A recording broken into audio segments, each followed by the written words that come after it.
নমস্কার বন্ধুরা, আজকের ক্যাম্পস তাদের কোয়ার্টার ওয়ান রেজাল্ট পাবলিশ করেছে। চলো দেখে নেওয়া যাক। তো প্রথমেই বলে দিই, কোম্পানি এখানে 2 টাকা 50 পয়সা ডিভিডেন্ড দিয়েছে। ঠিক আছে, চলো এবার কোম্পানির রেজাল্টটা দেখে নেবো।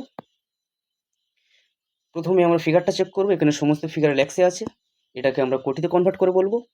এরপরে আমরা সিকোয়েন্স চেক করবো। 30শে জুন 2025, 30শে June 2026, okay, year on year. 31শে মার্চ 2026, 30শে June 2026, okay, quarter and quarter. চলো কোম্পানির টোটাল রেভিনিউটা দেখি।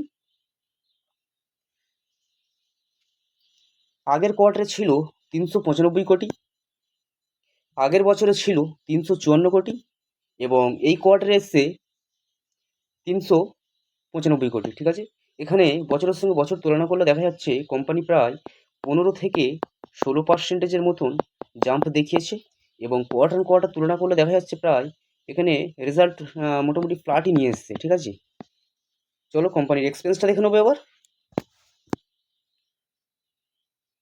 আগের কোয়ার্টারে ছিল 241 কোটি, আগের বছরে ছিল 222 কোটি, এবং এই কোয়ার্টারে এসছে 238 কোটি। ঠিক আছে, কোম্পানি খরচা তাদের মোটামুটি কন্ট্রোলেই রেখেছে। চলো কোম্পানির প্রফিটটা দেখব।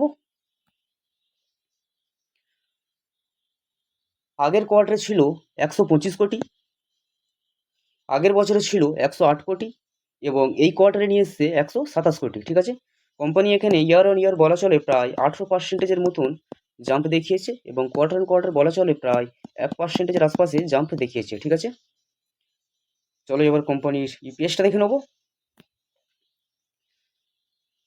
তো আগের কোয়ার্টারে ছিল 5 টাকা 10 পয়সা, আগের বছরে ছিল 4 টাকা 41 পয়সা, এবং এই কোয়ার্টারে এসছে 5 টাকা 16 পয়সা। ঠিক আছে, ক্যাম্পসের রেজাল্ট মোটামুটি আমরা একটা দেখে নিলাম। তো কোম্পানি মোটামুটি ভালোই রেজাল্ট নিয়ে এসছে। তবে দেখা যাক মার্কেট এই শেয়ারটির প্রতি কেমন রিয়াকশন দেখায়।